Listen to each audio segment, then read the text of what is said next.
Hello friends, welcome to winner crush. Winner crush में आपका स्वागत है। मैं सृष्टि मिश्रा आपका स्वागत करती हूँ आपके परिवार में। फ्रेंड्स, आज हम 30 क्वेश्चन देखेंगे। लगभग 30 क्वेश्चंस हैं जो हमारे एग्ज़ाम के पॉइंट ऑफ व्यू से इम्पॉर्टेंट हो जाते हैं। जैसे कि आपका UPSSC PT का एग्ज़ाम होगा तो उसी के सिलेबस के अकॉर्डिंग आपका यह प्रैक्टिस सेट है। और भी जो भी आपके एग्ज़ाम्स हैं, जैसे SSC का एग्ज़ाम और जो अन्य एग्ज़ाम है जहाँ GS आते हैं, वहाँ ये आपकी वीडियो इम्पॉर्टेंट हो जाती है। अब शुरुआत करते हैं क्वेश्चंस की। फर्स्ट क्वेश्चन है, निम्नलिखित में कौन सा देश भारत का पड़ोसी है? Option A Iran, option B France, option C Iraq, option D Nepal. जब आप मैप देखते हैं तो आपको पता चलता है कि कौन कौन से देश हमारे पड़ोसी देश हैं। अब हम देखते हैं इन ऑप्शंस में कौन कौन से देश हमारे पड़ोसी देश हैं। आपको पता है नेपाल हमारा पड़ोसी देश है। अब जान लेते हैं भारत के कुछ पड़ोसी देशों के बारे में, कुछ क्या जो भी हमारे पड़ोसी देश हैं। अफ़गानिस्तान, बांग्लादेश, सबसे ज़्यादा सीमा कौन बनाता है? बांग्लादेश बनाता है। हमारे भारत देश से सबसे कम सीमा कौन बनाता है? अफ़गानिस्तान बनाता है। भूटान,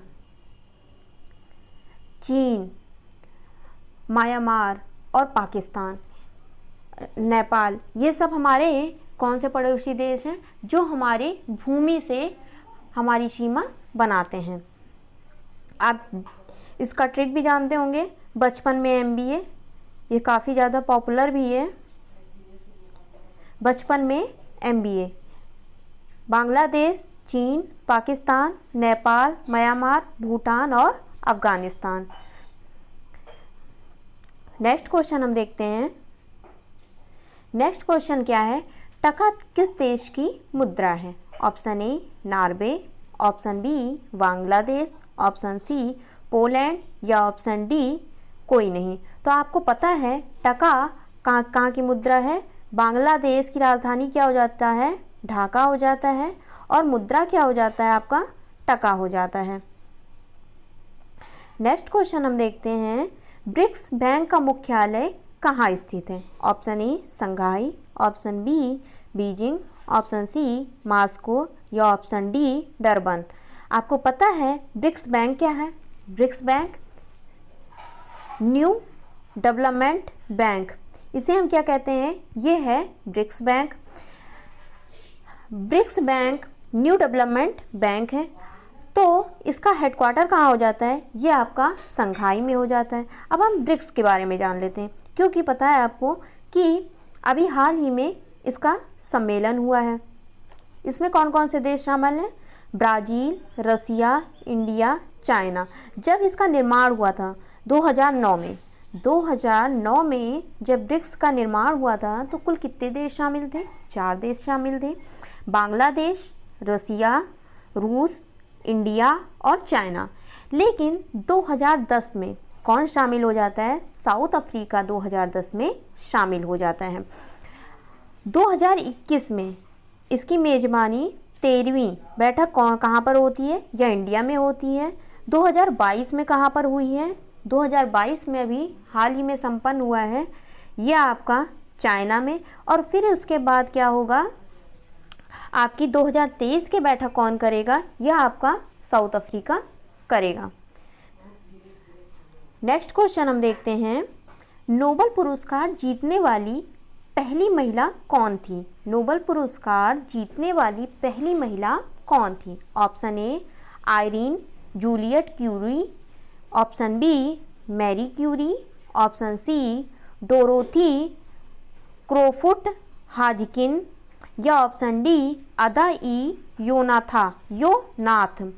तो आपको पता है कि नोबेल पुरस्कार जीतने वाली पहली महिला कौन थी? ये थी मैडम क्यूरी, या कहें हम मैरी क्यूरी। एक मज़े की बात ये भी है कि इन्होंने 2 बार नोबेल पुरस्कार जीता है। सबसे पहले इन्होंने 1903 में जीता है, फिर इनको जीता नहीं है, इनको मिला है।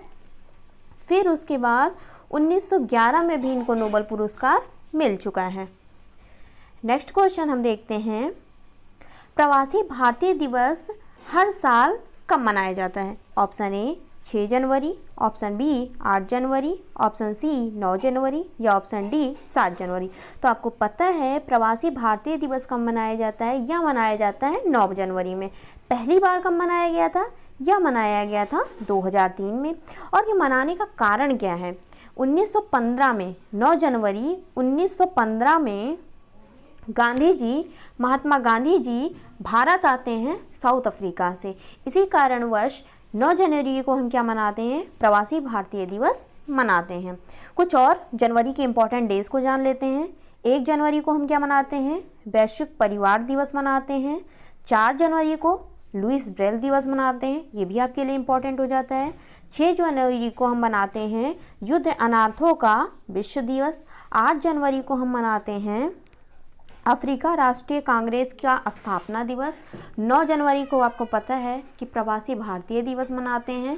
11 जनवरी को हम क्या मनाते हैं? लाल बहादुर शास्त्री जी की पुण्यतिथि। 12 जनवरी को हम राष्ट्रीय युवा दिवस मनाते हैं, स्वामी विवेकानंद जी का जन्म दिवस। 15 जनवरी को हम क्या मनाते हैं? भारतीय सेना दिवस मनाते हैं। 23 जनवरी को क्या मनाते हैं? पराक्रम दिवस मनाते हैं, सुभाष चंद्र बोस जी की का जन्म दिवस है। 24 जनवरी को हम क्या मनाते हैं? राष्ट्रीय बालिका दिवस मनाते हैं। 25 जनवरी को राष्ट्रीय मतदाता दिवस और राष्ट्रीय पर्यटन दिवस भी हम कब मनाते हैं? 25 जनवरी को। 26 जनवरी को आपको पता है गणतंत्र दिवस तो हम मनाते ही हैं। और अंतर्राष्ट्रीय सीमा शुल्क दिवस भी हम कब मनाते हैं? 26 जनवरी को मनाते हैं। 30 जनवरी को हम क्या मनाते हैं? शहीद दिवस और विश्व कुष्ठ रोग उन्मूलन दिवस भी हम कब मनाते हैं? यह हम मनाते हैं 30 जनवरी को। तो हमने जनवरी के कुछ इम्पॉर्टेंट डेज को भी देख लिए हैं जो हमारे एग्ज़ाम के लिए इम्पॉर्टेंट हो जाता है। मानिका बत्रा निम्नलिखित में से किस खेल से संबंधित है? Option A cricket, option B table tennis, option C badminton या ऑप्शन डी जिम्नास्टिक। तो आपको पता है मानिका बत्रा किससे संबंधित हैं? यह संबंधित हैं टेबल टेनिस से। 2020 में इनको मेजर ध्यानचंद खेल रत्न पुरस्कार भी मिल चुका है। आपको पता है मेजर ध्यानचंद खेल रत्न पुरस्कार का पुराना नाम क्या है? या हम कहें राजीव गांधी खेल रत्न पुरस्कार का नाम बदल के हमने क्या कर दिया है? मेजर ध्यानचंद खेल रत्न पुरस्कार कर दिया है। पहले इसकी इनामी राशि कितनी थी? 5 लाख थी, लेकिन वर्तमान में इसकी इनामी राशि कितनी हो गई इस पुरस्कार की? यह हो गई आपकी 25 लाख। टेबल टेनिस के कुछ इंपॉर्टेंट खिलाड़ी जैसे कि शरद कमल, नैना जोशी, सौम्यजीत घोष, ये सब क्या होते हैं? इम्पॉर्टेंट हो जाते हैं। अब हम देखते हैं नेक्स्ट क्वेश्चन। नेक्स्ट क्वेश्चन आपका क्या है? प्रधानमंत्री निम्न में से किस संगठन का पदेन अध्यक्ष होते हैं? प्रधानमंत्री जी निम्न में से किस संगठन के पदेन अध्यक्ष होते हैं? Option a CSIR, option b DRDO, option c ISRO या option c ISRO, option d केंद्रीय भूमि जल बोर्ड। तो आपको पता है प्रधानमंत्री जी किसके पदेन अध्यक्ष होते हैं? CSIR के पदेन अध्यक्ष होते हैं। इसकी स्थापना कब होती है? इसकी स्थापना होती है 1942 में CSIR की। ये सबसे बड़ा अनुसंधान और विकास संगठन है। इसके DG महानिदेशक कौन है? नल्लाथम्बी कलाशलेबी हैं। अभी ये वर्तमान समय में हाल ही में यह नियुक्त की गई हैं, इसलिए आपका ये इम्पोर्टेंट हो जाता है। और भी सब इम्पोर्टेंट हो जाते हैं, हम भी देख लेते हैं। DRDO की अगर हम बात करें, DRDO की फुल फॉर्म क्या हो जाती है? Defence research and development organisation. इसकी स्थापना कब होती है? 1 जनवरी 1958 में इसकी स्थापना होती है। इसका हेडक्वार्टर कहाँ पर है? आपको पता है नई दिल्ली में इसका हेडक्वार्टर है। यह किसके अधीन कार्य करता है? तो यह रक्षा मंत्रालय के अधीन काम करता है। और हाल ही में इसके अध्यक्ष कौन चुने गए हैं? समीर वी कामत जी इसके अध्यक्ष चुने गए हैं। तो इसकी स्थापना कब होती है? इसकी स्थापना होती है 1 जनवरी 1958 में। इसका हेडक्वार्टर दिल्ली में है। समीर बी कामत जी अध्यक्ष हो जाते हैं और यह रक्षा मंत्रालय के अधीन कार्य करता है। अब हम बात करते हैं इसरो की। ISRO Indian space research organisation. ISRO, इसका हेडक्वार्टर कहाँ पर है? इसका हेडक्वार्टर बेंगलुरु हो जाता है। और इसकी स्थापना कब होती है? 1969 में होती है इसकी स्थापना। और हाल ही में इसके अध्यक्ष कौन चुने गए हैं? एस सोमनाथ जी इसके अध्यक्ष चुने गए हैं। अब बात करते हैं केंद्रीय भूमि बोर्ड की। तो इसकी स्थापना कब होती है? 1970 में इसकी स्थापना होती है। अब हम नेक्स्ट क्वेश्चन देखते हैं। बुकर पुरस्कार जीतने वाली भारतीय मूल की पहली व्यक्ति कौन है?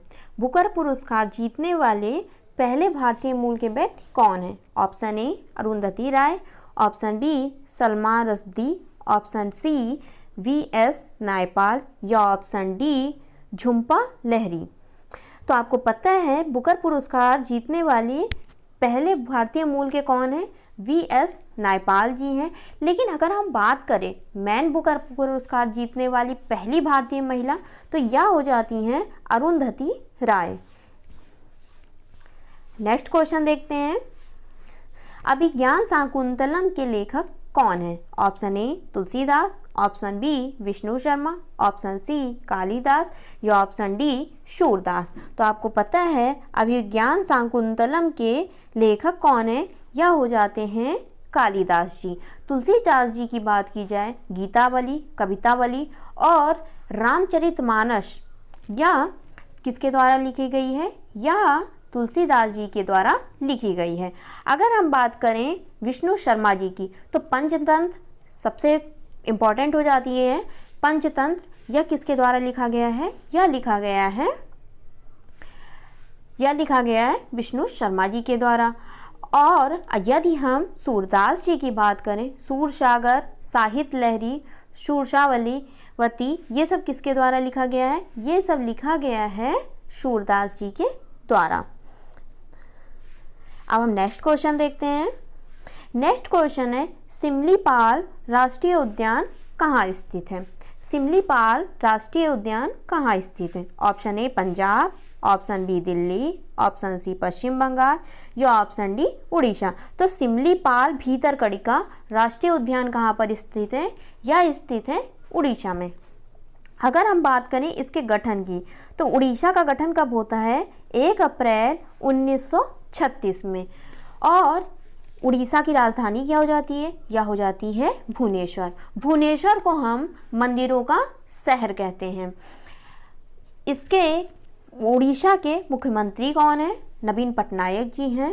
राज्यपाल गणेशी लाल। और उड़ीसा का पुराना नाम क्या हो जाता है? यह हो जाता है कलिंग।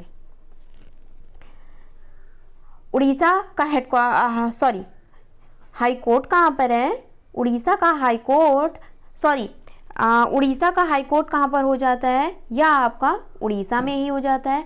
कोणार्क सूर्य मंदिर, जगन्नाथ मंदिर, ये कहाँ पर स्थित है? उड़ीसा में है। चिल्का झील, खारे पानी की सबसे बड़ी झील, यह भी कहाँ स्थित है? उड़ीसा में है। हीराकुंड बांध जो कहाँ पर बना है? किस नदी पर? महानदी पर बना हुआ है, यह उड़ीसा में है। और महानदी को उड़ीसा का शोक कहा जाता है। अब हम देखते हैं पंजाब की बात कर लेते हैं, ऑप्शंस भी देख लेते हैं। 1 नवंबर 1961 में किसका गठन होता है? पंजाब का। इसकी राजधानी क्या हो जाती है? चंडीगढ़ हो जाती है। इसके मुख्यमंत्री कौन हो जाते हैं? भगवंत सिंह मान जी हो जाते हैं। और राज्यपाल कौन हो जाते हैं? बनवारी लाल पुरोहित जी हो जाते हैं। पंजाब 5 नदियों की भूमि को हम कहते हैं पंजाब। कौन कौन सी नदियां हैं? रावी, ब्यास, सतलज, झेलम और चेनाब। तो 5 नदियों की भूमि किसे कहते हैं? पंजाब को कहते हैं। भारत का अन्न भंडार और भारत की रोटी की कटोरी या टोकरी किसे कहा जाता है? या पंजाब को कहा जाता है। स्वर्ण मंदिर ये कहाँ पर स्थित है? अमृतसर, पंजाब में स्थित है। अमृतसर में ही 13 अप्रैल 1919 का आपका जलियांवाला बाग हत्याकांड हुआ था, जो आपके आधुनिक भारत के परिप्रेक्ष्य में देखा जाए तो यह इंपॉर्टेंट हो जाता है, जनरल डायर के द्वारा। हाईकोर्ट कहाँ पर है? पंजाब का हाईकोर्ट हो जाता है चंडीगढ़ में। भारत का पहला खेल संग्रहालय यह कहाँ पर है? यह भी आपका पंजाब में स्थित है। अब हम देखते हैं दिल्ली को, ऑप्शंस भी देख लेते हैं। दिल्ली 1911 में कोलकाता से दिल्ली राजधानी शिफ्ट की जाती है। इसको यूनियन टेरिटरी, केंद्र शासित प्रदेश कब मनाया जाता है? यह बनाया जाता है 1956 को। 69वां संविधान संशोधन 1991 के द्वारा दिल्ली को राष्ट्रीय राजधानी का क्षेत्र का दर्जा दिया जाता है। और दिल्ली का पुराना नाम क्या हो जाता है? इंद्रप्रस्थ आपका दिल्ली का पुराना नाम हो जाता है। मुख्यमंत्री कौन है? अरविंद केजरीवाल जी हैं। और उप गवर्नर की बात की जाए तो यह कौन है? उपराज्यपाल अनिल बैजल जी हैं। भारत में पहली चालक रहित मेट्रो ट्रेन कहाँ पर चली है? यह चली है दिल्ली में। और इंदिरा गांधी हवाई अड्डा यह कहाँ पर स्थित है? दिल्ली में स्थित है। इससे आपके क्वेश्चन फॉरेस्ट गार्ड का एग्ज़ाम जो हाल ही में हुआ है अभी, उसमें इंदिरा गांधी हवाई अड्डे से क्वेश्चन पूछा गया है। सबसे अधिक आबादी वाला और सबसे घनी आबादी वाला केंद्र शासित प्रदेश कौन सा है? ये आपका दिल्ली है। लोटस टेम्पल, जामा मस्जिद, हुमायूं का मकबरा, अक्षरधाम मंदिर, लाल किला, ये सब कहाँ पर स्थित है? दिल्ली में स्थित है। आपके यूपी SSSC PT के एग्जाम में पर्यटन भी दिया हुआ है, आपके स्टैटिक जीके का टॉपिक, तो आपके लिए इंपॉर्टेंट हो जाता है। अब पश्चिम बंगाल की बात भी कर लेते हैं। 26 जनवरी 1956 में पश्चिम बंगाल का गठन होता है। कोलकाता शहर का वास्तुकार कौन है? जॉब चार्नॉक कोलकाता शहर का वास्तुकार था। और पश्चिम बंगाल की राजधानी क्या हो जाती है? कोलकाता हो जाती है। इसकी मुख्यमंत्री ममता बनर्जी जी हैं। बंगाल का शोक सबसे इंपॉर्टेंट क्वेश्चन हो जाता है। बंगाल का शोक किस नदी को कहा जाता है? यह आपके दामोदर नदी को कहा जाता है। लेकिन यदि हम बात करें उड़ीसा का शोक किसे कहा जाता है, तो यह आपका महानदी को कहा जाता है। पहली भूमिगत रेलवे प्रणाली और पहली मेट्रो ट्रेन सेवा कहाँ पर शुरुआत होती है? यह कोलकाता में होती है। पहला IIT खड़गपुर कहाँ पर स्थित है? यह आपका कोलकाता में स्थित है। पर यह हम कहें पश्चिम बंगाल में स्थित है। हिमालय पर्वतारोहण संस्था ये कहाँ पर है? दार्जिलिंग में है। आपको पता है सबसे पहला GI टैग किसे दिया गया है? यह दार्जिलिंग की चाय को दिया गया है। चावल और जूट का उत्पादन यहाँ सबसे अधिक होता है। विश्व का सबसे बड़ा डेल्टा जो आपका सुंदरवन डेल्टा है, यह भी कहाँ पर है? यह आपका पश्चिम बंगाल में है। सबसे बड़ा तारामंडल बिरला तारामंडल यह कहाँ पर है? यह आपका कोलकाता में है। ईडन गार्डन स्टेडियम यह आपका कहाँ पर स्थित है? यह भी आपका पश्चिम बंगाल में है। पहली टेलीग्राफी लाइन और टेलीफोन लाइन कहाँ पर स्थापित की गई थी? यह भी आपके कोलकाता में स्थापित की गई थी। तो हमने एक क्वेश्चन से बहुत सारे डिस्क्रिप्शन में हमने जाना है। अब नेक्स्ट क्वेश्चन देखते हैं।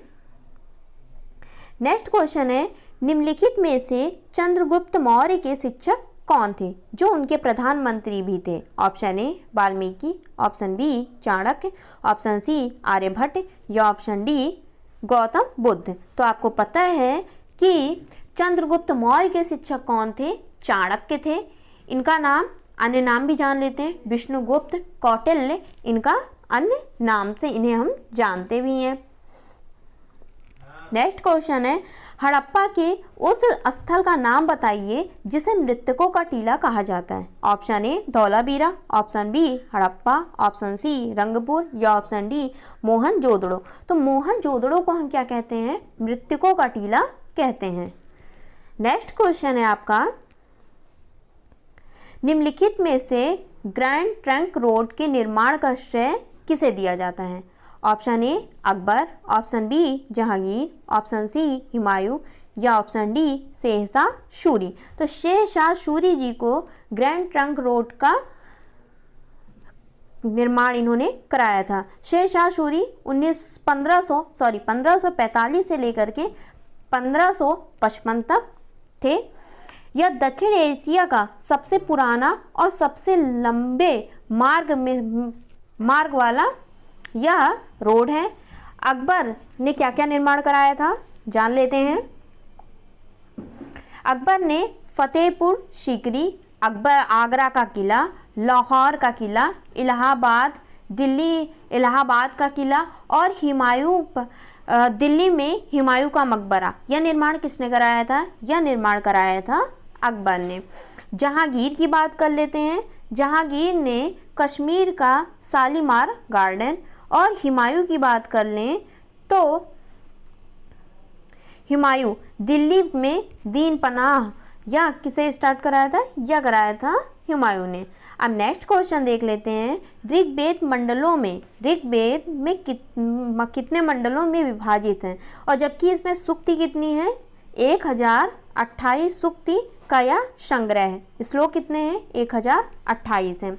तो option A 7, option B 10, option C 9, option D 14। तो आपको पता है कुल कितने मंडल हैं ऋग्वेद में? कुल हैं 10 मंडल। सबसे पुराना वेद हमारा कौन सा है? ऋग्वेद। वेद 4 हैं, लेकिन सबसे पुराना वेद कौन सा है या प्राचीन वेद कौन सा है? ऋग्वेद है। और ऋग्वेद के पढ़ने वालों को क्या कहते हैं हम? होत्र कहते हैं। ऋग्वेद के रचयिता कौन है? विश्वामित्र जी हैं। अगर हम बात करें तीसरे मंडल की, ये इंपॉर्टेंट हो जाता है। तीसरे मंडल में सूर्य देवता सावित्री को समर्पित हमारा प्रसिद्ध गायत्री मंत्र किसमें है? ऋग्वेद में है। 8वें मंडल को हम क्या कहते हैं? खिल कहते हैं। 10वें मंडल में पुरुष सूक्ति वर्णन है। सबसे अधिक श्लोक किसके लिए है? 250 श्लोक या 250 ऋचाएँ किसके लिए? इंद्र के लिए। और 200 ऋचाएँ या 200 श्लोक की बात करें तो वह किसके लिए है?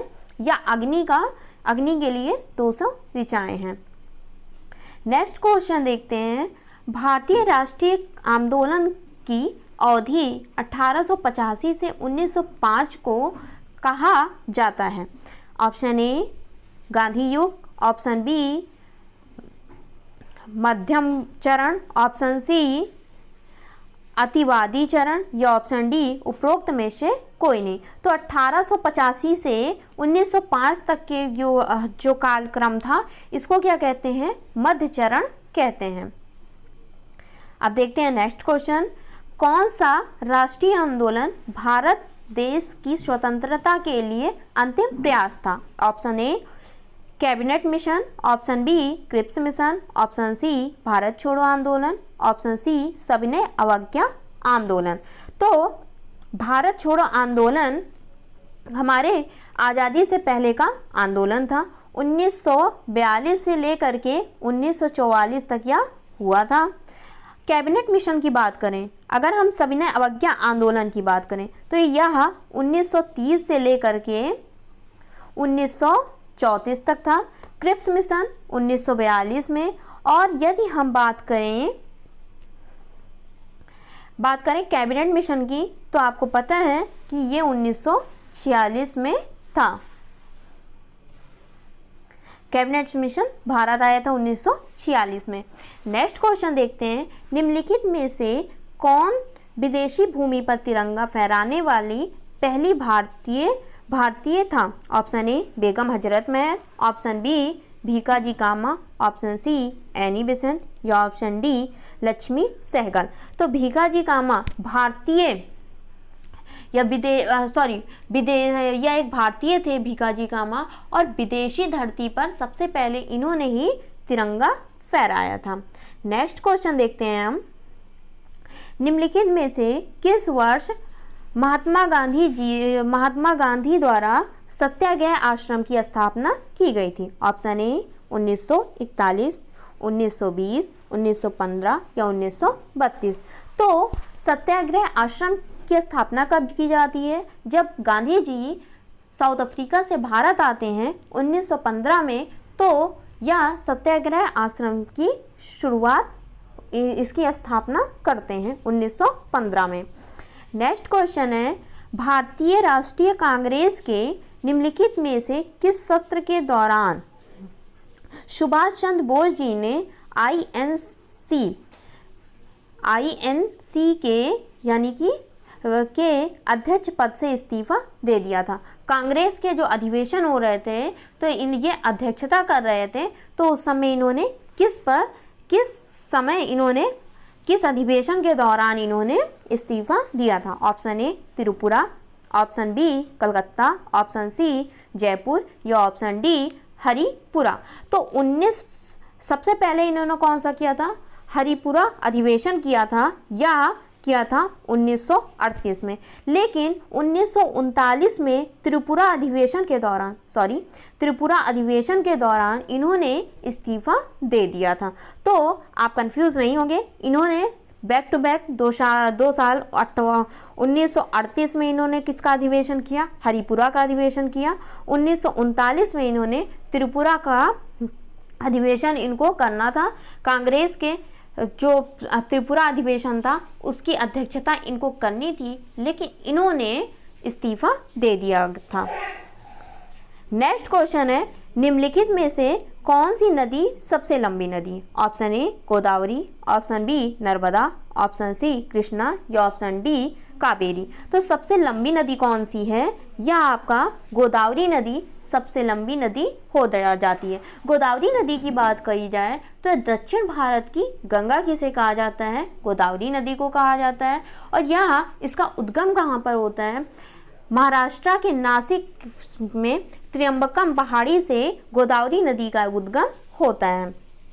नेक्स्ट क्वेश्चन देखते हैं, निम्नलिखित में से कौन सी समुद्री बंदरगाह और राज्यों की जोड़ी सही से मेल नहीं खाती? Option A Kandla Gujarat, option B Visakhapatnam Andhra Pradesh, option C Paradip Orissa या ऑप्शन डी मर्मगांव केरल। आपका ये सारे सही हैं, लेकिन मर्मगांव केरल में नहीं है, मर्मगांव गोवा में है।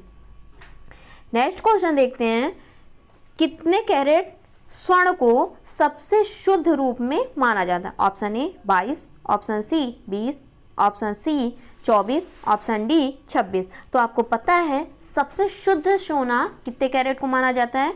24 कैरेट सोने को सबसे शुद्ध माना जाता है।